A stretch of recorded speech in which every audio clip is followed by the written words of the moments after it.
Dear students, அன்பு மாணவர்களே, ரத்னா கல்வி நிலையத்தின் சார்பில் உங்கள் யாவரையும் வாழ்த்துகிறேன். ஆங்கிலம் வாசித்தல் பயிற்சி 18ஆம் வீடியோ. நம் கடந்த வீடியோவிலேயே 2 ஓசைகளை பார்த்தோம்.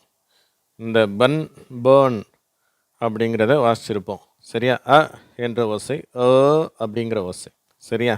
அதுக்கு இப்போ நம்பர் 1ன்னு போட்டு பன் இந்த வார்த்தை. அந்த 2 ஸ்லாஷ் இருக்குது பாருங்கள். இந்த சாய்வு கோடுகளுக்கு நடுவில் இந்த ஒரு சிம்பல் கொடுத்துருக்கோம். இது என்ன, இதை பார்த்த உடனே என்ன புரிஞ்சுக்கணும்? இது அ அப்படிங்கிற இந்த சத்தம். சரியா? இது உங்களுக்கு சில டிக்ஷனரியில் இருக்கும். தமிழ் இல்லாமல் இங்கிலீஷ் டு இங்கிலீஷ் டிக்ஷனரி இருக்கு இல்லையா? ஆங்கிலத்துக்கு ஆங்கிலத்திலேயே அர்த்தம் கொடுத்துருப்பாங்க. அந்த மாதிரியான டிக்ஷனரி, ஆக்ஸ்ஃபோர்ட் டிக்ஷனரி போன்றவற்றில் இந்த மாதிரி சிம்பல் கொடுத்துருப்பாங்க ஒவ்வொரு வார்த்தைக்கும் பக்கத்தில். இப்போ இந்த சாய்வு கோடுகளுக்குள்ளே வந்துட்டாலே அது உச்சரிப்பு எழுத்துக்கள் அப்படின்னு நமக்கு புரிஞ்சிடும். சரியா? நமக்கு ஆங்கிலத்தில் ஏபிசிடி அப்படின்னு சொல்லிட்டு வரிசையாக எழுத்துக்கள் Z வரைக்கும் எழுத்துக்கள் இருக்குது. அது தவிர சில உச்சரிப்பு எழுத்துக்களை மட்டும் நான் உங்களுக்கு காட்டுறேன். அதுக்கு காரணம் என்னென்னா, இது கொஞ்சம் தெரிஞ்சு வச்சுக்கிட்டா கொஞ்சம் நல்லா தப்பு இல்லாமல் ரொம்ப அழகாக ஆங்கிலத்தை வாசிக்க முடியும். சரியா? அப்போ நீங்கள் மற்றவர்களை விட ஆங்கில உச்சரிப்பு ரொம்ப சிறப்பாக இருக்க முடியும். அதற்காக தான் இந்த சிம்பிள் உங்களுக்கு காட்டுறேன். நிறைய சிம்பிள் படிக்கணுன்னா கஷ்டம். ரொம்ப சிம்பிளாக, ரொம்ப எளிமையாக இருக்குது மட்டும் உங்களுக்கு காட்டுறேன். இங்கே பாருங்கள், இந்த சிம்பிள் என்னது? அ அப்படிங்கிறது. இது இங்கே இந்த வார்த்தைக்கு வந்திருக்குது. சரியா? இந்த சிம்பிள் உள்ள வார்த்தைக்கு உதாரணம் பன். ஓகேவா? இந்த அ அப்படிங்கிற ஒரு உச்சரிப்பு. நம்ம தமிழில் நிதானமாக அ அப்படின்னுவோம். இது அ அப்படின்ட்டு. அடுத்தது இந்த 2ன்னு போட்டு இந்த வார்த்தை பேர்ன். இதில் உள்ள உச்சரிப்பு உயிரோசை என்ன அப்படின்னா அ அப்படிங்கிற உச்சரிப்பு.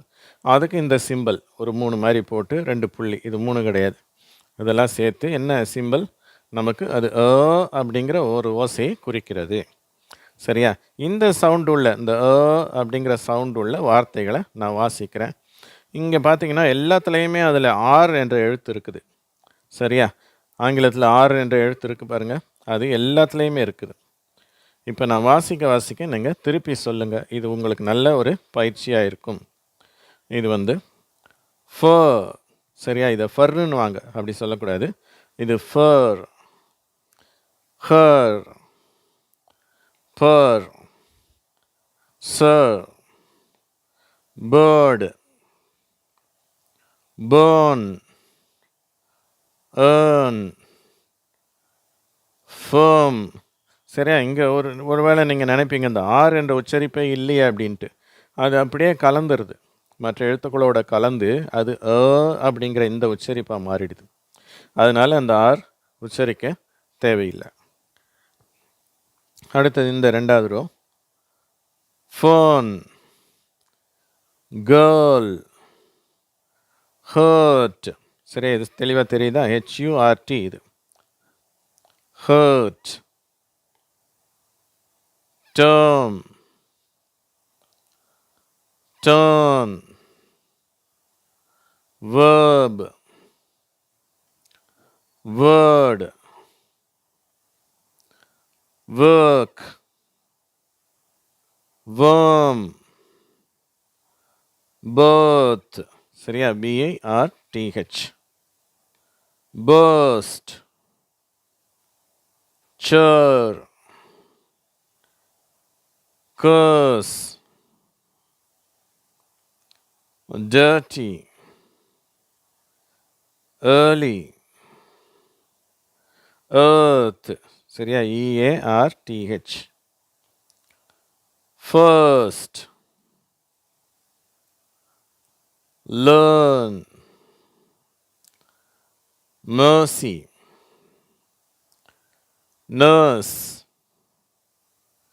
occur, pearl,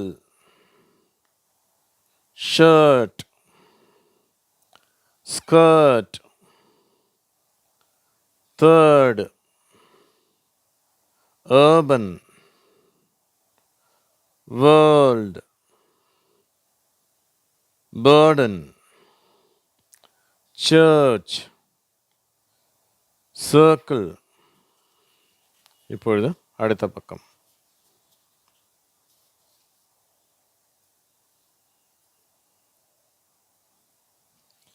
இப்பொழுது இந்த பக்கம் இது போவதற்கு முன்பதாக எப்படி நாம் படிக்கணும்னு ஒரு சின்ன குறிப்பை சொல்கிறேன். ஒருவேளை எனக்கு மைண்டு வந்து பல காரியங்களை யோசிச்சுட்டு இருக்குது, என்னால் படிப்பில் கவனம் செலுத்த முடியலை, இந்த படிக்கிறதுக்கு கவனம் செலுத்த முடியல, கவனச்சிதறல் அதிகமாக இருக்குது அப்படின்னு நீங்கள் நினச்சிங்கன்னா அதுக்கு என்ன சுலபமான வழி? இது ஸ்கூல் பாடமாக, பள்ளிக்கூட பாடமாக இருந்தாலும் சரி, காலேஜ் பாடமாக இருந்தாலும் சரி, அல்லது இந்த மாதிரி படிப்பாக இருந்தாலும் சரி, நீங்கள் அமைதியான இடத்தை தேர்ந்தெடுத்து அந்த இடத்துல கொஞ்சம் உட்காந்து படிக்க ஆரம்பிக்கும். சரியா? ஒரே சத்தம் போடுற இடம் அல்லது ஒரு புகை மூட்டமாக இருக்கிற இடம், ரொம்ப வெப்பமாக இருக்கிற இடம், 4 பேர் கத்திக்கிட்டு இருப்பாங்க, அந்த மாதிரி இடத்தை தவிர்த்து விட்டு கொஞ்சம் அமைதியான இடத்தை நாம் தெரிந்து கொள்ளலாம். இப்பொழுது நான் இந்த பக்கத்துக்கு வரேன், வார்த்தைகளை வாசிக்கிறேன், நீங்களும் திருப்பி சொல்லுங்கள். Circuit, insert, murder, person, return, thirst, turkey, urgent, virgin, worthy, certain, kernel. சரியா? இந்த வார்த்தையில் ஆரே இல்லை, இருந்தாலும் அந்த உச்சரிப்பு. இது கலோனல் அப்படின்லாம் படிக்கிறாங்க, அது தப்பு. இது கர்னல், அதுதான் கரெக்டு. சரியா? சொல்லுங்கள். கர்னல். கன்வெர்ட். இதில் கான்வெர்ட் அப்படின்ற ஒரு வார்த்தையும் உண்டு. சரியா? இதே ஸ்பெல்லிங் தான் அதுக்கு. கர்டன்.